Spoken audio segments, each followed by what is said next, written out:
मेरा नाम गौतम यादव है। मैं दिल्ली से हूँ। I am 25 year old and I am associated with several organisations. I am part of one organisation called Youth Lead, which is based in Bangkok. I'm board member for Youth Lead, and I'm also key correspondent for International HIV/AIDS Alliance. I write about the HIV issues and human rights issues in India.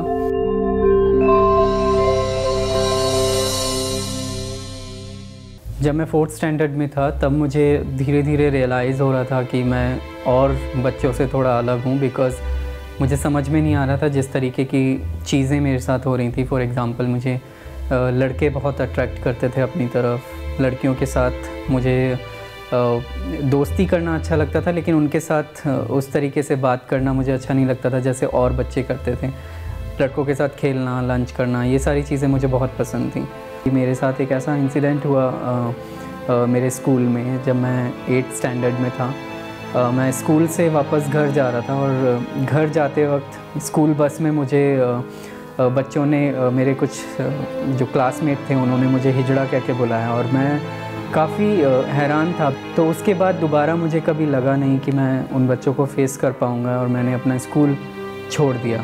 जब school drop out किया उसके बाद मुझे लगा कि शायद अभी school छोड़ने के बाद मुझे स्टडी तो करनी है, लेकिन मैं इतना नहीं सोच पा रहा था कि मैं स्टडी अभी कंटिन्यू रख पाऊँगा या नहीं। तो मैंने एक ऑफ़िस में जॉइन करने का सोचा। दैट वाज, मैंने अपने जो LIC एजेंट हैं उनसे बात किया कि मुझे एक जॉब चाहिए। देन उन्होंने मुझे अपने यहाँ पे LIC का जो ब्रांच है वहाँ पे डेवलपमेंट ऑफिसर के साथ एज असिस्टेंट उन्होंने मुझे जॉब प्रोवाइड करवाया। और वहाँ पे जब मैंने जॉब शुरू किया तो वहाँ पे कुछ चीज़ें ऐसी हुई जिन्होंने फिर से मुझे परेशान करना शुरू किया। जब ऐसे केसेस के लिए उस रिकॉर्ड रूम में जाना हुआ करता था तो वहाँ पे एक पर्सन हुआ करता था, एक यंग लड़का हुआ करता था जो कई बार मुझे पूछता था या फिर अंदर बुला के अलग तरीके से कुछ हरकतें करने की कोशिश किया करता था। कई बार मुझे बोला जाता था कि आप मेरा डिक को टच करो, यहाँ छुओ, वहाँ छुओ। तो मैं कई बार परेशान हो जाया करता था कि ये ऐसा क्यों करते हैं। बट उन्होंने कई बार टॉर्चर करना जब शुरू किया तो फिर, एंड उस वक्त मैं किसी के साथ शेयर भी नहीं कर सकता था, बिकॉज़ ऑफ कोर्स मेरा नया जॉब था और मैं इतना अवेयर नहीं था इन सब चीज़ों के बारे में। और मैं वहाँ पे भी अपने आप से ही लड़ रहा था कि ये चीज़ें क्यों हो रही हैं, क्या हो रही हैं। दैन वन डे अगेन जब ये सारी चीज़ें उस LIC ऑफिस में हो रही थी रिकॉर्ड रूम में, तो वहाँ पे जो चाय सर्व करने वाला पर्सन था उसने ये देखा एंड देन उसने मेरी हेल्प करने के बजाय उसमें और ज़्यादा ऐड ऑन करके मुझे बोला कि तुम्हें मेरे साथ जनरेटर रूम में आना चाहिए। अगर तुम मेरे साथ जनरेटर रूम में नहीं आओगे तो फिर मैं तुम्हारे डेवलपमेंट ऑफिसर को शिकायत करूँगा कि तुम रिकॉर्ड रूम में जाते हो। एंड उसने एक बहुत ही भद्दा शब्द यूज़ किया और उसने बोला कि तुम वहाँ जाके गंदी हरकतें करते हो। And at the age of 16 मैं इतना डर गया था कि मैं अभी किससे बात करूँगी। तो अगेन मैंने वो जॉब भी छोड़ा। ये सारे इंसिडेंट्स हो ही रहे थे मेरे साथ। एंड देन उस वक्त मैं ये भी कोशिश कर रहा था कि मैं अपने बारे में और ज़्यादा जानने की कोशिश करूँ कि ये सारी चीज़ें क्यों ख़त्म नहीं हो रही हैं और ये सब चीज़ें क्या हैं। तो आफ्टर LIC का जॉब मैंने ट्राई किया कि मैं कहीं पे कंप्यूटर क्लासेस स्टार्ट करूं। एंड सीखने के बाद फिर मैंने कहीं पे एक जॉब के लिए ट्राई किया और वहाँ पे एज अ कंप्यूटर ऑपरेटर मैंने जॉब शुरू किया। और जब मैंने जॉब शुरू किया, क्योंकि मेरे पास इंटरनेट आ गया था और मेरे पास कंप्यूटर था, वहीं से काफ़ी सारी चीज़ों के बारे में मैं क्लियर हुआ। वहाँ पे मैंने इंटरनेट पे फ़र्स्ट ऑफ़ ऑल सर्च किया कि ये सब चीज़ें क्या होती हैं। और जब मैंने सर्च किया, सर्च के दौरान मुझे पता चला कि ये एक कम्युनिटी है जिसको आप LGBT कम्युनिटी डिफ़ाइन करते हो। टीवी पे एक बार इंटरव्यू देखा था प्रिंस मानवेंद्र सिंह गोहिल का, तो मैंने उनका नाम गूगल में सर्च किया और जब उनको सर्च किया तो वहाँ पे ओपेरा विनफ्री के उनके वीडियोज़ सामने आए। और जब उनके वीडियोज़ मैंने देखे तो मैंने उनको लिखा वहाँ पे वीडियो में, जहाँ पे उन्होंने कहा कि लाइक करें या कमेंट करें। सो आई रोट देयर कि मैं 17 साल का लड़का हूँ और मुझे अभी ये परेशानी होती हैं मेरे घर में, मुझे समझ में नहीं आता कि मैं कैसे बताऊँ, और मैं इस LGBT कम्युनिटी से हूँ, ऐसा मुझे लगता है, तो मुझे गाइड कीजिए। एंड देन उन्होंने मुझे अपना फ़ोन नंबर दिया जिसके थ्रू मैंने उनसे बात की। और जब उनसे बात की, मैंने बात करने के बाद उन्होंने मुझे दिल्ली में नाज फाउंडेशन, एक जो संस्था है, उस संस्था के बारे में बताया। मैं वहाँ पे गया उस संस्था में और वहाँ पे मैंने देखा कि मेरे जैसे और लोग हैं जो LGBT कम्युनिटी से बिलोंग करते हैं, और उनको देखने के बाद, उनको जानने के बाद मुझे समझ में आया कि मैं किसी भी तरीके से अलग नहीं हूँ और ये कोई बीमारी नहीं है और मैं ऐसा अकेला एक इंसान नहीं हूँ। तो जब उन सब लोगों से मैं मिला, उनके बारे में जाना, अपने बारे में उन्हें बताया, तब काफ़ी सारी चीज़ें मेरी क्लियर हुई।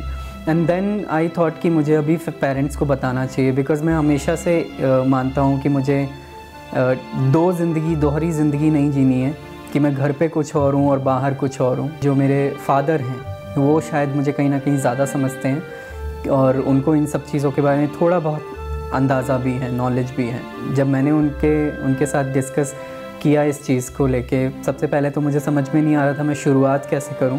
फिर मैंने उनको बताया कि मुझे ऐसा लगता है कि मुझे लड़कियां पसंद नहीं हैं और मुझे लड़कों की तरफ इंटरेस्ट है और मैं समलैंगिक हूँ।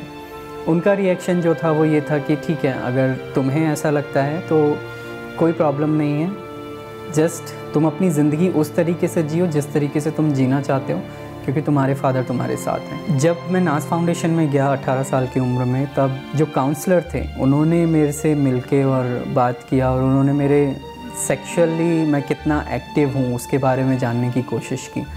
तो मैंने उनको बताया कि मैं किस उम्र से सेक्स में एक्टिव हुआ। लाइक फॉर एग्ज़ाम्पल, मैं जब 12-13 साल का था तब से ही मैं सेक्सुअली एक्टिव था, और जब मैं 15-16 साल का था उस टाइम पे मैं ये ऑनलाइन डेटिंग साइट्स भी यूज़ किया करता था, इनमें लोगों से मिलने जाया करता था। तो जब ये सब मैंने उनके साथ शेयर किया तो उन काउंसलर ने मुझे सजेस्ट किया कि आपको HIV टेस्ट के लिए जाना चाहिए। और वो पहली बार ऐसा था कि मुझे HIV के बारे में पता चला, क्योंकि मैंने कभी भी कॉन्डम इस्तेमाल नहीं किया था। मैंने बहुत रेयर था कि कभी कॉन्डम इस्तेमाल किया हो, और कई सारे लोग थे जिन्होंने मेरे साथ सेक्स किया लेकिन उन्होंने कभी कॉन्डम के बारे में मुझे बताया भी नहीं। तो मुझे कहीं ना कहीं ये डर था कि अनप्रोटेक्टेड सेक्स किया है और उसके बाद अगर मेरा रिज़ल्ट पॉजिटिव आएगा तो क्या होगा।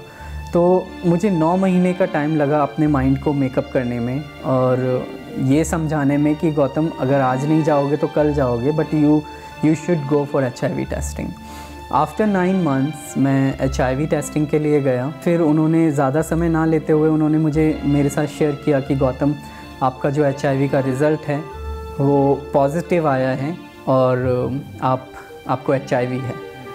एंड जैसे ही मुझे वो पता चला मैं बहुत तेज़ से रोने लगा, बिकॉज़ मुझे लगा कि शायद अब जो ज़िंदगी है वो ख़त्म हो जाएगी, क्योंकि जो मैंने सुना था वो ये था कि HIV या एड्स जिसको भी होता है वो साल, 2 साल, 3 साल में मर जाते हैं। तो मुझे लगा कि अब मैं 2 साल, 3 साल बाद मर जाऊंगा और मेरे पेरेंट्स का कौन ख्याल रखेगा, बिकॉज़ मैं एक अकेला बेटा हूँ उनके लिए। सो ये सारी चीज़ें मेरे दिमाग में चलने लगी और मैं काफ़ी परेशान हुआ। देन फिर मुझे काउंसलर ने अगेन बताया कि मैं अपनी नॉर्मल लाइफ जी सकता हूँ और मैं अपनी लाइफ को कंटिन्यू कर सकता हूँ। HIV होना इसका मतलब ये नहीं है कि आपकी ज़िंदगी का अंत है। सेकंड जो चैलेंज आया मेरे लाइफ में वो ये था कि पेरेंट्स को बताना कि मैं HIV पॉजिटिव हूँ, बिकॉज़ जो डॉक्टर थे वो चाहते थे कि मेरा ट्रीटमेंट जल्दी से शुरू हो, एंड वो इसलिए भी चाहते थे मेरे पेरेंट्स का कंसेंट, क्योंकि जो साइड इफ़ेक्ट हैं उस मेडिसिन के वो बहुत ज़्यादा होते हैं। एंड वो मेडिसिन शुरू करने से पहले आपसे कंसेंट फॉर्म भी साइन करवाते हैं, तो उसके लिए फैमिली मेम्बर में से किसी का होना बहुत ज़रूरी होता है। 1 हफ़्ते तक मैंने किसी के साथ भी शेयर नहीं किया कि मैं पॉजिटिव हूँ, बट जब मेरे ऊपर प्रेशर बनाया गया कि मुझे ट्रीटमेंट शुरू करना है तो मैंने अपनी सिस्टर को कॉल किया और मैंने उनसे बोला कि मैं घर आ रहा हूँ और मुझे आपके साथ बात करनी है। और जब मैं वहाँ पे गया तो अगेन मुझे समझ में नहीं आया मैं शुरू कैसे करूँ। मैं उनके पास भी जाके और रोने लगा, and then she asked me कि प्रॉब्लम क्या हुआ है, क्यों रो रहे हो। देन बड़े ही डरते मैंने उनको बताया कि दीदी, मुझे अभी पता चला है कि मुझे HIV हो गया है और मुझे समझ नहीं आ रहा है कि मैं इसको लेके क्या करूं। देन फिर उन्होंने मेरे से पूछा कि घर पे बताया या नहीं। मैंने बोला नहीं बताया। उन्हें एटलीस्ट इतनी नॉलेज थी इसके बारे में, और फैमिली से जब वो पहला सपोर्ट मुझे मिला तो मुझे कहीं ना कहीं स्ट्रेंथ मिली। और तो उन्होंने घर पे कॉल किया पापा को, एंड देन पापा के साथ जब उन्होंने डिस्कस किया कि मुझे HIV के बारे में पता चला है, तो पापा का सबसे पहला रिएक्शन ये था कि अरे ये तो सेक्स की वजह से होता है। देन मुझे लगा कि अभी अगर घर गया और उन्होंने पूछा कि सेक्स की वजह से HIV हुआ है तो मैं कैसे आंसर करूँगा, बिकॉज़ उन्हें नहीं पता था कि सेक्स के अलावा और भी 3 कारण होते हैं HIV होने के, जो कि मेरी सिस्टर ने फिर उनको फ़ोन पे समझाया कि ज़रूरी नहीं है कि सेक्स से ही HIV हो, बाकी और जो रीज़न होते हैं वो उन्होंने बताए। एंड फिर मैं जब घर गया तो पेरेंट्स का रिएक्शन मिला जुला था, क्योंकि वो समझ नहीं पा रहे थे कि किस तरीके से रिएक्ट करें। उन्होंने फिर सबसे पहला जो काम था, उन्होंने मेरे साथ उस सेंटर में गए जहाँ से मेरी ड्रग्स शुरू होने थे, मेरी दवाइयाँ शुरू होनी थी। मेरी लाइफ का टर्निंग पॉइंट जो रहा वो यही था कि HIV पॉजिटिव होना, क्योंकि उससे पहले मैंने कभी ये नहीं सोचा था कि मैं सोशल वर्क में आऊँगा। मैंने स्टार्ट किया मेरी लाइफ में HIV के साथ की जर्नी, जो कि शुरू हुई मेरी मुंबई से। मुंबई में जो हमसफ़र ट्रस्ट है वहाँ पे मैंने जॉइन किया। वहाँ पे जो एक पर्सन है हमसफ़र ट्रस्ट के CEO विवेक राज आनंद, उन्होंने कहीं ना कहीं as my like father figure हैं वो मेरे लिए। उन्होंने मुझे काफ़ी मदद किया और उन्होंने मुझे मुंबई बुलाया। उन्होंने एक काउंसलर को अपॉइंट किया कि अगर ये बच्चा कभी भी आपको कॉल करता है, चाहे वो रात में हो या दिन में हो, किसी भी वक्त अगर कॉल करता है तो इससे आपको बात करनी है। लगभग 3 साल का एक डिप्रेशन पीरियड मैं कह सकता हूँ, क्योंकि मुझे लगता था कि शायद आज नहीं मर रहा हूँ, कल मर जाऊँगा, कल नहीं मर रहा हूँ, परसों मर जाऊँगा। बिकॉज़ लोग मुझे समझाते थे कि HIV में नॉर्मल लाइफ आप जी सकते हो, बट मुझे वो विश्वास नहीं हो रहा था। तो उस चीज़ को फेस कर पाना बहुत मुश्किल था। और वहाँ से फिर एक टर्निंग पॉइंट आया कि एक दिन ऐसा हुआ कि मैं अपने आप से ही बात करते करते मैंने बोला कि अगर आप ऐसे ही बैठ के रोते रहोगे तो आप कुछ नहीं कर सकते। अगर because everyone has to die, सबको मरना है एक दिन। सो देन आई थॉट कि नहीं, यहाँ पे बहुत सारे ऐसे लोग हैं जो HIV पॉजिटिव हैं, स्पेशली वो बच्चे जो कि मेरी उम्र में ही सेक्सुअली एक्टिव हुए होंगे, और उनको ज़रूरत है कि कोई ऐसे पर्सन हो जो उनके साथ मिलके और उनके लिए काम कर सके। Then I started working for the people who are living with HIV. I was working with Humsafar trust only. Then फिर वहाँ से जॉब छोड़ने के बाद मैं दिल्ली आया। दिल्ली में आने के बाद फिर मैंने अलग अलग ऑर्गेनाइजेशंस में काम शुरू किया। इतने सारे इंटरनेशनल प्लेटफॉर्म्स के लिए अप्लाई किया जहाँ पे कि आज मैं जाके बैठ पाया हूँ। एट द एज ऑफ 25 मैं अभी तक 7 कंट्रीज़ विज़िट कर पाया हूँ, जस्ट बिकॉज ऑफ कि मैं वो काम कर पा रहा हूँ जो कि मैंने सोचा था कि मैं HIV पॉजिटिव पीपल के लिए करूँगा या फिर LGBT कम्युनिटी के लिए करूँगा। मेरा एक्सपीरियंस जो अभी तक रहा है इंटरनेशनल प्लेटफॉर्म्स पे, क्योंकि मैं कई जगहों पे इंडिया को रिप्रेजेंट करता हूँ, और इंडिया ही नहीं, कई बार ऐसा होता है कि मैं एशिया पैसिफिक को रिप्रेजेंट करता हूँ और वहाँ के इश्यूज़ में हाईलाइट करता हूँ। तो जो भी कंट्रीज़ हैं जिनके साथ मेरे अभी तक एक्सपीरियंसेस रहे हैं, फॉर एग्ज़ाम्पल मैं युगांडा था लास्ट ईयर। युगांडा जब गया तो वहाँ पे मुझे पता चला कि युगांडा का जो लॉ है वो ये कहता है कि अगर आप गे हैं तो इसका मतलब आपको जान से मार दिया जाएगा। मुझे उस वे में ऐसा लगता है कि कहीं ना कहीं मुझे ये पॉजिटिव वे में लेना चाहिए कि हमारा जो देश है, इंडिया जो कंट्री है, उसमें हमारे पास इतना तो फ्रीडम है कि हम खुल के अपने इश्यूज़ के बारे में बात कर सकते हैं। एटलीस्ट हम लोग उस चीज़ को लेके लड़ रहे हैं। अगर आप बात करें सीरिया या फिर अरब कंट्रीज़ की, वहाँ के लॉ बहुत ही ज़्यादा सख्त हैं। वहाँ के लोग बात भी नहीं कर सकते इस इशू को लेके, एंड वो अकेले पड़ जाते हैं। और उनके साथ कई बार ऐसा होता है कि कोई ह्यूमन राइट्स ऑर्गेनाइजेशन भी काम नहीं कर पाती हैं इन इश्यूज़ को लेके। सो मैं अभी ऐसा हुआ है कि मैं HIV वायरस को इस तरीके से नहीं देखता कि ये जो वायरस है वो मुझे मारने वाला है। अभी मैं ये सोचता हूँ कि ये जो वायरस है, इससे अच्छा बेस्ट फ्रेंड मुझे नहीं मिलेगा। सो येस, रिसेंटली मैं एक रिलेशनशिप में गया हूँ जिसमें कि मेरा जो पार्टनर है वो HIV नेगेटिव है और मैं HIV पॉजिटिव हूँ।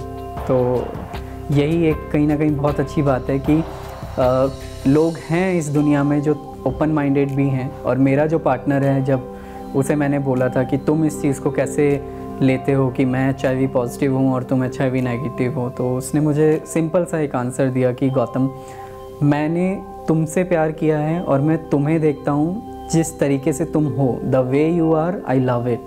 मैंने कभी भी ये देख के प्यार नहीं किया है कि तुम HIV पॉजिटिव हो या HIV नेगेटिव हो। 377 की वजह से कई बार ऐसा होता है कि आप जिन चीज़ों के साथ काम कर रहे हैं, फॉर एग्ज़ाम्पल अगर आप HIV की बात करें, मैं HIV एंड एड्स के लिए काम करता हूँ, तो कई बार ऐसा होता है कि जब ये सुप्रीम कोर्ट का वर्डिक्ट आया था कि होमोसेक्सुअलिटी जो है वो इलीगल है, ऐसा करके जब उन्होंने बोला कि नहीं ये नहीं हो सकता, उन्होंने वापस दिल्ली हाई कोर्ट का जो जजमेंट था उसको चैलेंज किया।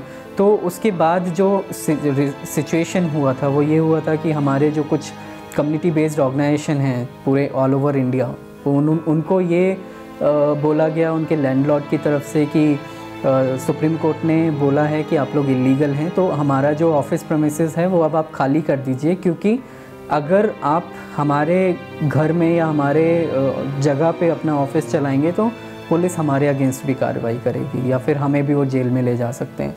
कई बार ऐसा होता है कि पुलिस वाले खुद सिविल ड्रेस में आ जाते हैं और क्रूजिंग साइट्स पे LGBT कम्युनिटी के लोगों से मिलते हैं, और उनको मिलने के बाद वो लोग उनको बोलते हैं कि हाँ we should go and meet और फॉर फन और एनीथिंग जो भी उनको लगता है। बट फिर जब दोनों की सहमति से वो लोग जाने लगते हैं तो अचानक से जो LGBT कम्युनिटी का पर्सन होता है उसे पता चलता है कि जो इंसान उसके साथ जा रहा है वो एक सिविल ड्रेस में पुलिस वाला था, और वो फिर उससे डिमांड करता है कि तुम ये एक्टिविटी कर रहे थे, मुझे अभी तुम इतने पैसे ला के दो, वरना मैं तुम्हारे घर में जाके बोल दूंगा कि तुमने ऐसा कुछ किया, या फिर मैं तुम्हें पुलिस स्टेशन में डाल दूंगा और घर पे फ़ोन करूंगा।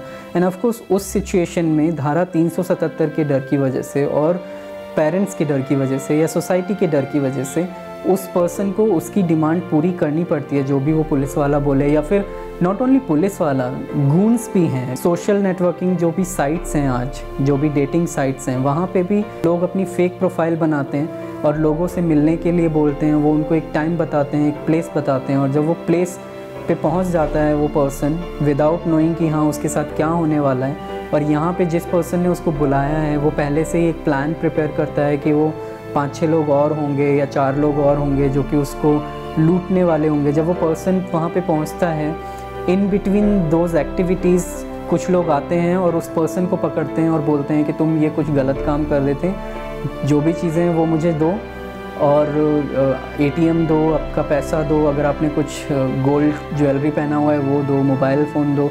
तो वो सारी की सारी चीज़ें उनसे छीन ली जाती हैं और उनको मार के बाहर भेज दिया जाता है। और वो उस सिचुएशन में एक कंप्लेन भी नहीं लिखवा सकते हैं। क्यों? क्योंकि वो 377 उनके ऊपर आके और लागू होता है।